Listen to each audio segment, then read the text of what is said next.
बिस्मिल्लाहिर्रहमानिर्रहीम अस्सलाम वालेकुम वरहमतुल्लाहि वबरकातुहू। आज जो हमारी गुफ्तगू का मौजू है वो है कि बच्चों की जो तरबियत है उसके मराहल कितने हैं और कौन कौन से हैं, किस उम्र से लेकर किस उम्र तक और फिर किस उम्र से किस उम्र तक हैं और उसमें कौन कौन से काम हैं। और जब हम ये बात करते हैं कि उनकी तरबियत के मराहल कौन कौन से हैं, कौन कौन से स्टेप हैं, तो फिर वहाँ पर ये बात भी ज़हन में आती है कि उनकी उन स्टेप्स में, उन मरहलों में ज़िम्मेदारी किस किस की है, किसने बच्चों की तरबियत करनी है। This is important point for both father and mother, for the both parents, कि बच्चों की तरबियत करनी किसने है। मैं एक बड़ा दुख या नुक्ता आपके सामने करने लगा हूँ कि हमारे यहाँ ज़्यादातर ये कहा जाता है कि हमारे इस बच्चे की तरबियत जो है और ये चाचा करेगा। वो भाई बच्चा आपका, खिलाते पिलाते आप, फीस आप देते हैं, स्कूल आप भेजते हैं, उसको नहलाते दिलाते आप हैं, तो चाचा कौन होता है? या फिर हम कहते हैं मामा करेगा। हम गोया अपनी जिम्मेदारियां दूसरों पर डाल रहे होते हैं। यार बच्चा हमारा है, हमारी जिम्मेदारी है, तो हम दूसरों पर क्यों डाल रहे होते हैं। और एक और मैं आपको बात बताऊं, एक तो हो गया ना चाचा मामा घर के अंदर हैं तो चलें वो देखभाल कर लें तो अलग बात है। हमारे यहाँ जुल्म ये है कि जब किसी से कहा जाए ना तुम्हारा बच्चा किधर है, जी वो मेरी बात नहीं मान रहा था, मैंने मदरसे में भेज दिया है। वो ये कौन सा तरीका हुआ भाई? जो बच्चा माँ बाप से नहीं सुधर सका, माँ बाप उसको किसी नुक्ते के ऊपर नहीं लेकर आ सके, तो उसको मदरसे में भेज दिया आपने। वो वहाँ कैसे सीखेगा? वो तो वहाँ सीख ही नहीं सकता, क्योंकि जितना दर्द, जितनी तकलीफ, जितनी परेशानी एक माँ और बाप को अपने बच्चे की होती है, इतनी किसी न चाचे को, न मामे को, न ताए को, न फूफी को, न लाला को, न गाँव और मोहल्ले वाले को, न किसी और को, न किसी दर्स वाले को, न हाफज को। ये किसी को नहीं होती, सिर्फ होगी उसी को जिसका बच्चा है। जिम्मेदारी उसी की है, जवाबदेही उसी की है, इज्जत बेइज्जती उसी की है, किसी दूसरे की थोड़ी है। अच्छा काम करेगा तो उसका नाम रोशन होगा, अगर बुरा करेगा तो उसी का नाम खराब होगा। तो याद रखें कि जो कुछ हम अपने बच्चों को बनाएंगे, हमने मर जाना है तो उसी का अल्लाह ताला हमसे पूछेंगे, हाँ तू जो ये पीछे बीज बो के आया है, जो तूने ये बूटा लगाया था, और उस बूटे का जो फल है ये बड़ा कड़वा कड़वा है, सया तो देता ही नहीं है, ऊपर से कबूतर की बिठे फेंक रहा है। तो ये अल्लाह ताला माँ बाप से पूछेंगे, किसी और से थोड़ी पूछेंगे। इसलिए ये बात जहन में रखें, ये बात मेरे और आपके जहन में होनी चाहिए कि बच्चों की जिम्मेदारी की, this is our responsibility, we must have to take on this responsibility. We never we can't, हम भाग ही नहीं सकते इससे। जब हमने ये जिम्मेदारी ली है, अल्लाह ने हमारे ज़िम्मे लगाई है, तो हमें ये करनी चाहिए। एक बात ये जहन में ध्यान में रखें कि किसी लाले मामे के ऊपर बच्चों को ना छोड़ें, खुद तरबियत करें, उनकी निगरानी करें, एक एक बात पर निगरानी करें।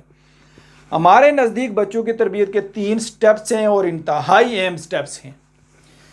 बच्चे के पहले दिन से लेकर 7 साल तक, 7 साल तक, पहले दिन से लेकर 7 साल तक बच्चा माँ की निगरानी में होना चाहिए। माँ की जिम्मेदारी होनी चाहिए कि वो बच्चे को सिखाए। छोटा बच्चा होता है, माँ की बात मान जाता है, माँ उसको सिखाए कैसे खाना खाना है, हाथ धोने हैं, कपड़े कहाँ रखने हैं, कहाँ से लेने हैं, घर में कैसे कोई डील करनी है। तो ये हो गया बच्चे का पहला मरहला, याद रखें 7 साल तक। और यहाँ तक वो है कि बच्चा घर वालों से सीखता है, माँ बाप से सीखता है। जैसी भी हम बात करेंगे, जैसा भी हमारा तरीका होगा, बच्चे ने घर से सीखना है ज़्यादातर। अब 7 साल से लेकर 15-16 साल तक, 7 साल से 15 या 16 साल तक जब वो 10वीं करता है, ये बच्चा चूंकि बड़ा हो जाता है, माँ से काबू नहीं होता, लिहाजा ये बाप की जिम्मेदारी है कि वो अपने कारोबार से वक्त निकाल कर थोड़ा सा अब इसको टाइम देना शुरू कर दे। लेकिन एक बात याद रखें कि अगर मियाँ बीवी दोनों एक पेज पर होकर बच्चे की तरबियत पहले दिन से 7 साल तक ठीक कर देते हैं ना, तो यहाँ दूसरे मरहले में बाप को परेशानी नहीं होगी। दोनों मिलकर बच्चे की तरबियत कर लेंगे। 7 साल से 16 साल तक जब तक मैटर करता बच्चा, ये बाप की जिम्मेदारी होनी चाहिए कि उसको फिर बाहर की चीज़ें भी कुछ सिखाना शुरू करें। अब ये हो गए 2 मरहले। पहले तो मैंने आपको बताई एहतियाती तदाबीर जिम्मेदारी हमारी है, वालिदैन की है। दूसरी बात ये हो गई कि पहले दिन से 7 साल तक माँ की जिम्मेदारी। तीसरा ये हो गया कि 7 से लेकर 15-16 जब तक बच्चा मैटर करता, बाप की जिम्मेदारी है उसके बाद की सारी चीज़ें बताता जाए, जो भी उसको बताया, बाप अपनी बातें बताए जो भी हैं।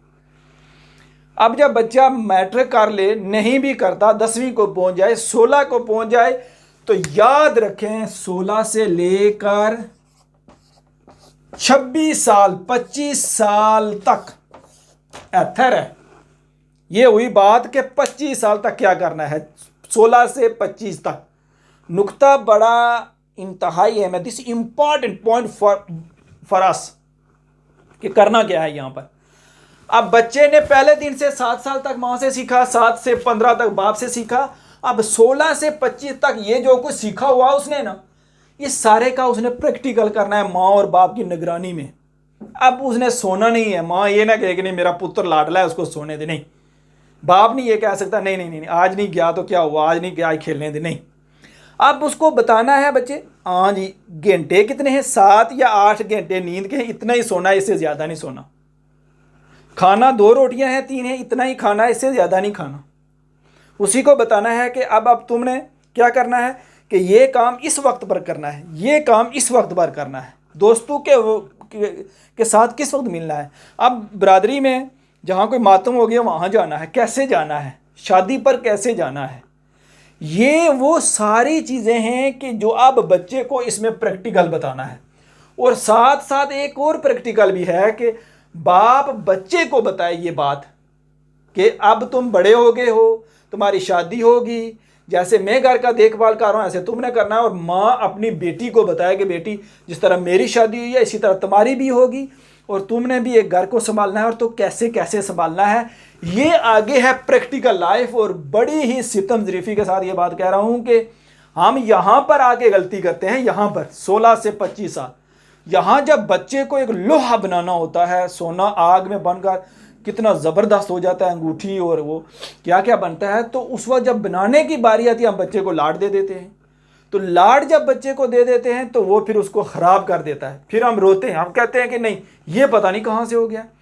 ये मौका होता है बच्चे के बिगड़ने और सुधरने का। और यहाँ पर हमने इंतहाई एहतियात के साथ, कोई लाड नहीं, खाने पीने और कपड़े का लाड मौजूद है, बाकी उसको एक एक चीज़ बतानी है उसको, ताकि पूरे माशरे का पता चले, पूरी ठोकरें उसे को लगें और एक अच्छा इंसान बनकर माशरे के अंदर निकले। इसलिए मैं समझता हूँ कि हमें जहाँ जहाँ भी अपनी ज़िम्मेदारियाँ बच्चों की तरबियत के हवाले से होनी चाहिए तो वो हमें करनी चाहिए। और जहाँ पर देखें कि बच्चों को बिला वजह जो लाड है, और हम जब बच्चा 25 का से ऊपर हो जाता है फिर वो कुछ कर नहीं पाता, हमने शादी भी करवा दी होती है, उसके ऊपर एक बोझ बन जाता है, बच्चे भी हो जाते हैं, फिर आदत होती है सोने की, ना टाइम पर जागना है ना कुछ, तो फिर हम रोना धोना शुरू कर देते हैं, फिर बच्चे को कोसना शुरू कर देते हैं। उस वक्त उससे कोसने का कुछ फ़ायदा नहीं होता, चूँकि गलतियाँ हमारी अपनी होती हैं। इसलिए याद रखें कि जहाँ माँ की जिम्मेदारी है वो टेक ऑन करे, जहाँ बाप की है वो करे, और जहाँ बच्चे के प्रैक्टिकल का मामला है उसको प्रैक्टिकल करने दें। बहुत शुक्रिया, अल्लाह हाफिज़।